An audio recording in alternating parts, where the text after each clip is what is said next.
বিসমিল্লাহির রহমানির রহিম। যারা এই ভিডিও দেখছেন সবাইকে আসসালামু আলাইকুম। অনেক দিন পরে আসলাম। কেন আসলাম না এটা হয়তো বা অনেকেই জানেন, আবার অনেকেই জানেন না। কিভাবে বলবো সেটাও বুঝতে পারি না। আসলে কপালটা পুড়ে গেছে। প্রায় 11 মাস হবে, 10 মাস পার হয়ে যাচ্ছে। আমার মেয়েরা এতিম হয়ে গেছে, আর আমারও একটা নতুন পরিচয় হয়ে গেছে, বিধবা।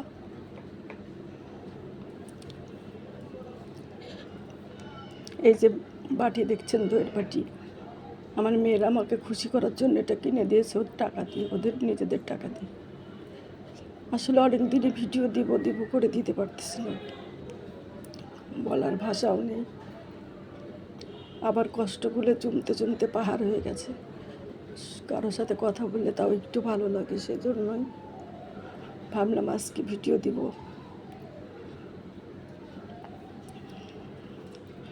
প্রায় 11 মাস হতে যাচ্ছে।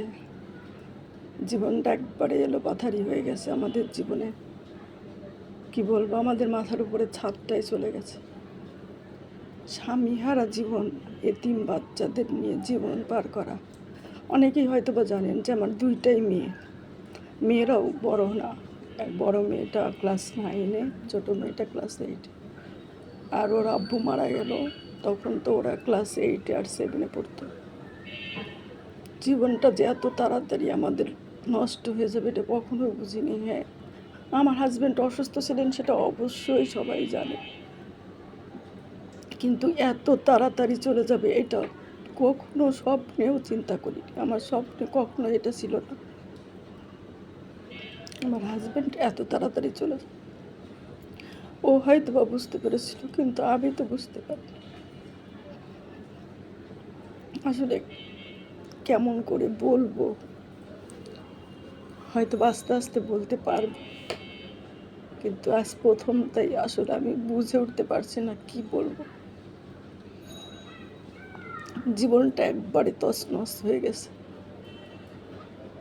কেউ যদি বলেন কেমন আছি, কেমন, হ্যাঁ, ভিতরে কি আগুন সেটা শুধু আমি জানি। আর বাহিরে, হ্যাঁ, বাহিরে ভালো আছি, আলহামদুলিল্লাহ বেঁচে আছি। তবে এই বেঁচে থাকা, তার চাইতে মনে হয় যদি মরে যেতাম 4 জন একসঙ্গে, সেটাই মনে হয় ভালো ছিল। এভাবে বেঁচে থাকা চাইতে মরে যাওয়াই মনে হয় ভালো ছিল। তারপর আল্লাহ যেটা ভালো বোঝেন সেটাই করেছেন। অনেকেই বলেন যে আল্লাহ যা করেন, সবাই আমরাও জানি যে আল্লাহ যা করেন মঙ্গলের জন্য, কিন্তু আমার জীবনে যেটা হয়ে গেল সেটা কেমন মঙ্গল জানি না। সবাই দোয়া করবেন আমার মেয়ে দুটার জন্য, যেন মেয়ে দুটাকে মানুষ করতে পারি। আমি আবারও চেষ্টা করব ভিডিও নিয়ে আপনাদের মাঝে আসার জন্য, কারণ এটা দিয়ে আমার মনে হয় চলতে হবে। কারণ আসলে বলার ভাষা পাচ্ছি না। সবাই ভালো থাকবেন, আল্লাহ হাফেজ।